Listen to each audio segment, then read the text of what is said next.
आज जो हमारे यहाँ पर गेस्ट है उनके 2 मिलियन से ज्यादा सब्सक्राइबर्स हैं यूट्यूब पे और आप सब उनको जानते हैं कूल मित्रा के नाम से। Please give an energetic and warm welcome to the one and only cool मित्रा।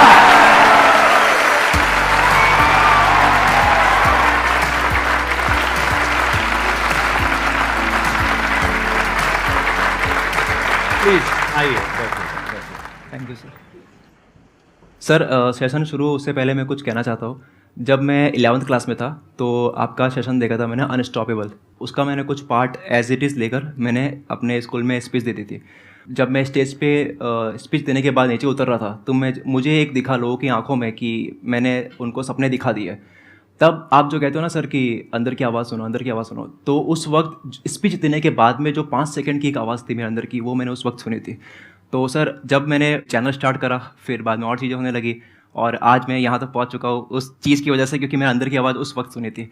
और आज यहाँ पहुँचा हूँ ना सर, मैं आपको एक बात कहना चाहता हूँ सर कि एक तो जीता जागता एग्जाम्पल आपके सामने है कि आपकी वजह से किसी ने अंदर की आवाज़ सुन के यहाँ तक पहुँचा। दूसरा ये सर, सर आपको लगता है कि आप 2.5 करोड़ सब्सक्राइबर्स को सर्व कर रहे हो, लेकिन सर इससे ज़्यादा है। क्यों? क्योंकि सर आप एक चेन क्रिएट कर रहे हो। आपकी वजह से मेरी लाइफ में बदलाव आया। अब 30 लाख लोगों ने सब्सक्राइब करा, मेरे से भी इंस्पायर होकर या फिर मेरे को देख के और भी कर रहे होगे, 100 साल के बाद भी और भी कर रहे होगे। It's never ending loop sir. तो सर इसका कोई हिसाब नहीं है कि कितने लोगों की लाइफ में बदलाव आपने सर यहाँ से शुरू होकर वो एक ब्लॉकचेन की तरह आगे से आगे फैल रहा है सर।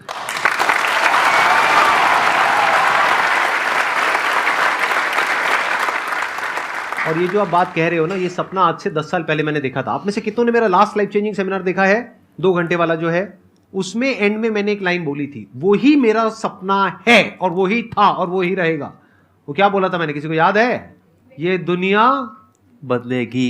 एग्जैक्टली मैंने बोला था ये दुनिया बदलेगी, क्योंकि ये भी होना आसान है। आसान है।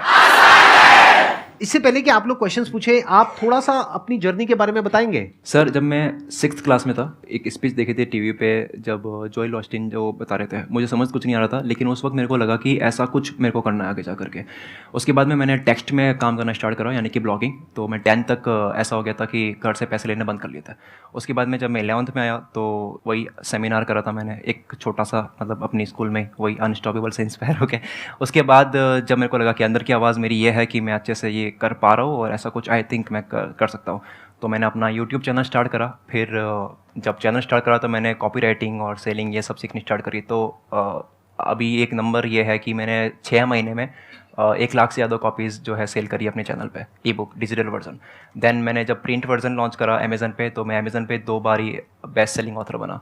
अभी आप किस तरह की वीडियोस बनाते हो अपने? अभी मैं डीप अंडरस्टैंडिंग वीडियो बनाता हूँ, इन्फॉर्मेशनल, मोटिवेशनल, लॉजिक्स ऐड करके, फैक्ट्स और रिसर्च ऐड करके इस टाइप की वीडियोस में बनाता हूँ। तो अभी आपकी एज कितनी है?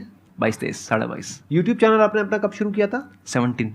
आप थोड़ा सा बताओगे अपने रेवेन्यू मॉडल के बारे में कि अभी आप एग्जैक्टली कितना कमा रहे हो और कैसे कैसे कमा रहे हो? जब चैनल स्टार्ट करा तब मैंने इनकम करी है विद इन 1 ईयर हो गई थी 50-60 हज़ार समथिंग। उसके बाद जब मुझे लगा कि जब मैंने फिर बाद में ऐसे लोगों को पढ़ना शुरू करा जो कॉपी राइटिंग सिखाते हैं, जो सेलिंग सिखाते हैं वेस्टर्न में, उनकी बुक्स वगैरह मैं पढ़ता हूँ, जैसे काफ़ी और है, तब मेरे को लगा कि जो पैसा है वो सेलिंग में भी है, प्लस मुझे लगा कि मेरे को बेचना बड़ा पसंद है। तभी मैंने 1 लाख कॉपीज़ अपनी डिजिटल वर्जन की सेल करी है। तब मेरी एक टाइम ऐसा आया था कि जब मैंने अपना स्टार्टअप करा था और अपना कोर्स सेल करा था, तब मैंने with in 2 months 4 million rupees earn करे थे।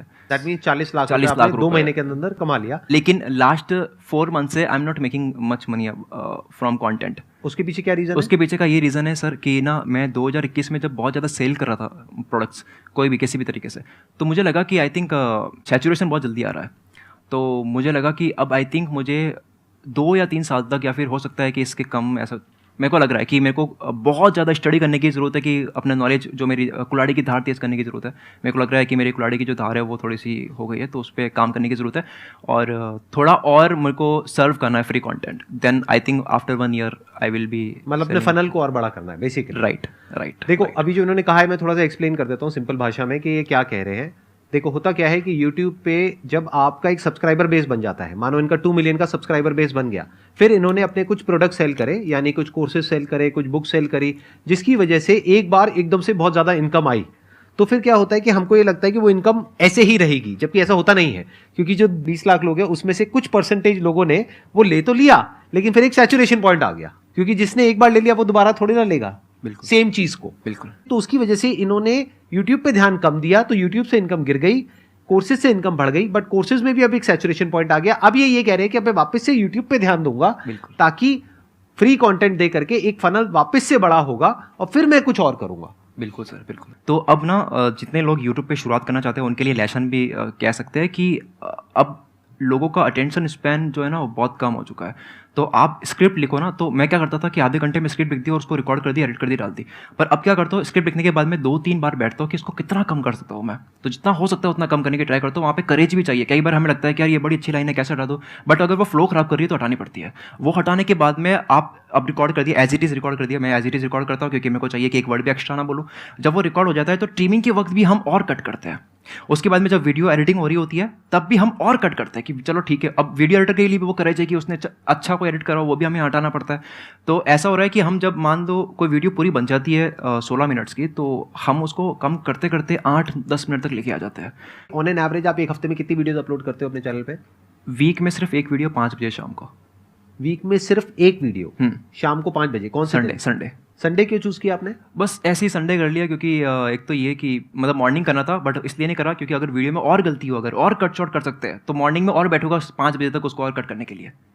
जब मैंने एक वीडियो अपलोड करी थी उसको उसमें मतलब कैरेक्टर्स समझाए हुए मैंने, सुपर हीरोज़ के कैरेक्टर्स, तो वो मेरी फेवरेट वीडियो, दिल के करीब वीडियो थी मेरी, वो काफ़ी टाइम से उसको बचा के रखा था। तो उसको भी मैंने बहुत कट शॉट करा, मतलब जितना हो सकता है उसको कट करा। तो मुझे 4 घंटे लगे सिर्फ हटाने में, ताकि वो एक सिंक, एक कहानी पीछे बनी हुई रहे जो सिर्फ क्रिएटर को पता है उसने क्या करा उस वीडियो के साथ में, लेकिन व्यूवर को समझ नहीं आया कि मैंने कैसे उनको बहुत ज़्यादा एडिक्टिव कर दिया मेरे कंटेंट के लिए। उसके अलावा कंटेंट के लिए मैं अब कंज्यूम बहुत करता हूँ। पहले क्या करता था कि मुझे जो दिख रहा है, मुझे जो समझ आ रहा है वो मैं लिख देता था कि 10 मिनट में लिख दिया फट और दे दिया। बट अब मैं बहुत होमवर्क करता हूँ क्योंकि मैं लोगों को देख रहा हूँ, लोग बहुत मेहनत कर रहे हैं। अब यूट्यूब पे लोग जितनी मेहनत कर रहे हैं ना एक वीडियो को बनाने के लिए, तो उनकी अगर आपको टिकना है यूट्यूब पे तो आपको बहुत मेहनत करने की ज़रूरत है। आपको मतलब एक वीडियो के ऊपर मुझे कई बारी 4-5 दिन लग जाते हैं। कई बारी मैं स्क्रिप्ट को लिखने के बाद में मैं उसको रिकॉर्ड नहीं करता। अगर पूरी हो गई कंप्लीट, मैं रिकॉर्डिंग का दिन दूसरा रखता हूँ ताकि और क्या हो सकता है इसके अंदर बेटर। एक सवाल है सर, बताइए ना सर। जैसे आप एक इंसान कोई भी जवाब देता है या बात करता है 2 चीज़ों से ही करता है, या तो वो प्रेजेंस ऑफ माइंड से बोलता है वो, और सर दूसरा बोलता है कि उसको कितना नॉलेज है, कितना पढ़ा है, अभी ताज़ा कितना पढ़ा हुआ याद है। आई थिंक आपका सर दोनों हो सकता है।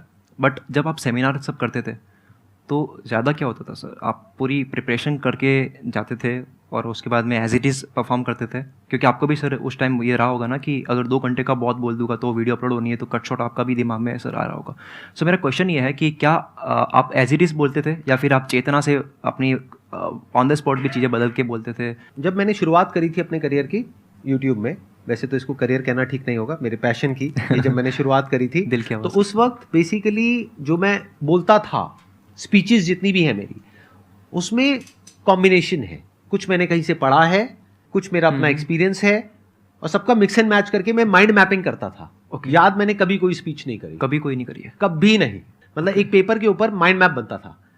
ये बिगनिंग है सेशन का, ये मिडिल है, ये एंड है, बिगनिंग में ये पॉइंट है, ये एक वर्ड में लिखा होता था।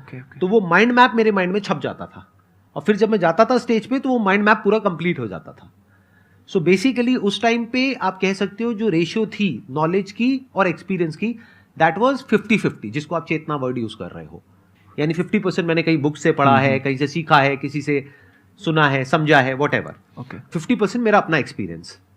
आज की डेट में आप बात करोगे, it's around 99% is my own experience, presence of mind, looking at stuff and seeing as it is spontaneously. आपका मैं नोटिस करता हूँ सर, आप बहुत ज़्यादा अपने आप को समझते जा रहे हो, बॉडी को भी माइंड को भी।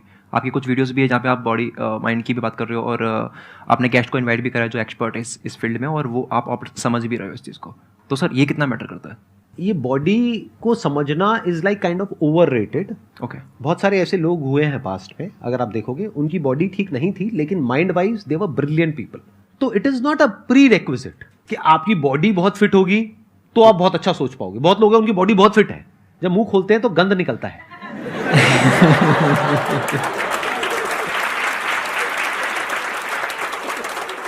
हाँ, अगर आपकी बॉडी ठीक ठाक है, ठीक ठाक मतलब बीच में कहीं पर है, ऑब्सेस नहीं हो जाना है बॉडी के साथ में, फिटनेस के साथ में, बीच में कहीं पर रखो, एक्सट्रीम में मत जाओ, ना बहुत ज्यादा खाओ ना बहुत कम खाओ, ना बहुत ज्यादा डाइटिंग करो ना बिल्कुल ही छोड़ छाड़ दो, ना बहुत ज़्यादा वेट लिफ्टिंग करो, ना बहुत ज्यादा वेट उठाओ, ना बिल्कुल ही ना उठाओ। तो बॉडी की ना बहुत ज्यादा केयर करो, ना बिल्कुल ही बॉडी को छोड़ दो, केयरलेस हो जाओ। आप समझ गए? बीच में कहीं पे रहो। और बात रही माइंड की, तो अपने माइंड को डेवलप करने के लिए क्या करना पड़ेगा? You need to have a great deal of intelligence. And what is intelligence? Questioning. You need to question everything and take yourself lightly, as lightly as possible. ये आपको क्वालिटी मिलेगी हर उस इंसान में जो एक्चुअल में, जिसको आप बोलते हैं ना जीनियस। जैसे आइंस्टाइन की एक फोटोग्राफ है, आपने पता नहीं देखी या नहीं देखी है, जिसमें जीभ बाहर है उनकी, देखी है? तो इससे क्या समझ आता है कि वो खुद को बहुत ज्यादा सीरियसली नहीं ले रहे थे। मैं तो ये हूं, मैं तो वो हूं, मैं तो वो। अबे क्या हो गया? हल्के में लो खुद को, बहुत हल्के में लो। जैसे कई बार मैं यहां पे जोक्स क्रैक करता हूं, कोई लैंड करता है, कोई नहीं करता है। तो अगर लैंड करता है तो लैंड का मतलब समझ गए ना, कि जोक मैंने मारा और आप हंसे, अरे वाह सर क्या मजा आया। और जब लैंड नहीं करता है तो क्या होता है? एकदम से ऑडियंस सीरियस हो जाती है। उसके बाद में मुझे क्या करना होता है? एडिट नहीं। अब आपको एक कमबैक चाहिए। अब ऐसे में कमबैक क्या होता है? आपको खुद का मजाक उड़ाना पड़ेगा, समझे? इसको बोलते हैं प्रेजेंस ऑफ माइंड, कि किस टाइम पे क्या चीज छोड़नी है वो पता होना चाहिए आपको। आपको पल्स पता होनी चाहिए ऑडियंस की। मैं यहां पर बैठ करके देख सकता हूं कि आप में से किसको नींद आ रही है, किसको नहीं आ रही है। अगर किसी को नींद आ रही होगी ना, हल्की सी भी उबासी लेता हुआ मेरे को नजर आ गया, वो यहां होगा लेकिन मेरे लिए नहीं होगा। और जो इंसान है ना जिसको समझ नहीं भी आ रहा लेकिन बैठ करके तो उसी की तरफ देखूंगा, चलो कोई तो है जिसको समझ आ रहा है। अंदर से कुछ नहीं आ रहा है, अंदर से वो कहीं और ही है। क्या समझ आया? क्या?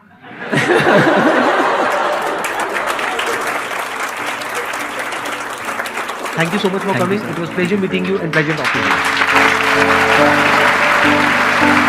Thank you, ji.